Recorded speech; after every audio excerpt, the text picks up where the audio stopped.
एक दिन टुनपुर गांव से दूर टुन्नी चिड़िया अपने पति के साथ पिकनिक पर आती है सुंदरवन जंगल में।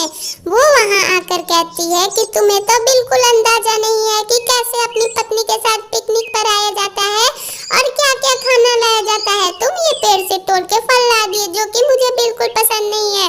तुम्हें मेरे लिए तो मैगी और चाउमीन लेकर आना चाहिए था। मुझे ये सब बिल्कुल नहीं पसंद है। तुम बिल्कुल एक अच्छे पति नहीं हो, नालायक कहीं के। तुम्हें क्या जरूरत थी मुझे ये सब खिलाने की? तुम्हें लगता है कि मुझे कमजोरी हुई है? मुझे शक्ति की जरूरत है। पिकनिक पे हम लोग कुछ टेस्टी सा खाना खाएंगे तब हमारा मन फ्रेश होगा। ना जाने मेरी कौन सी घड़ी में किस्मत फूटी थी कि तुमसे शादी हो गई। एक तो तुम काले हो, ऊपर से तुम्हें बिल्कुल आइडिया नहीं है कि अपनी पत्नी के साथ खुशी खुशी कैसे रहते हैं। इतने में ही वो लोग अपनी पिकनिक पे ऐसे गुस्से में बातें कर रहे थे और कल्लू कौवा अपनी पत्नी की बातें सुन रहा था। तभी पीछे से आवाज आती है और वो अपने पति समझ के कल्लू कौवा को रानी चिड़िया के कहती है, ये लो जी सॉल ओढ़ लो, इतनी ठंड है।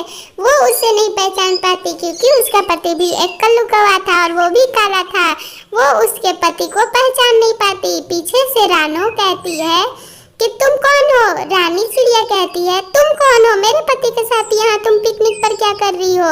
मैं कब से अपने पति को खोज रही थी और मैं तुम्हें बहुत देख लिया कि तुम बहुत मेरे पति पे चिल्ला रही थी। मुझे बिल्कुल अच्छा नहीं लगा। ये मेरा पति है। मेरा पति मेरे लिए ही फल लेकर आया होगा जो कि मुझे बहुत प्यार करता है। वो नहीं चाहता कि मैं कुछ भी बाहरी चीज खाऊं और मुझे पेट में कोई इन्फेक्शन की प्रॉब्लम हो, इसलिए इन्होंने मेरे लिए ये लेकर आया है। वो कहती है कि देखो ये मेरा पति है। वो कहती है कि नहीं तुम्हारा पति नहीं है क्योंकि तुम इससे अभी गुस्सा कर रही थी कि ये काला है। मैं तो बिल्कुल खुश हूँ क्योंकि मेरी इनके साथ ही किस्मत थी और मेरी शादी हो गई।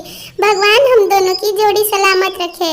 ये सब सुन के रानू को बहुत जलन होती है। वो रानी चिड़िया पे गुस्साती है। इतने में रानी चिड़िया को समझ आ जाता है और वो वहाँ से हंस के चली जाती है। वो बस यहाँ ये चिढ़ाने के लिए आई थी। तभी कल्लू कौवा रोते हुए कहता है कि मैं तुमसे बहुत प्यार करता हूँ, मैं तुम्हारी बहुत इज्जत करता हूँ, इसलिए मैं तुम्हें कभी मारता या डांटता नहीं हूँ।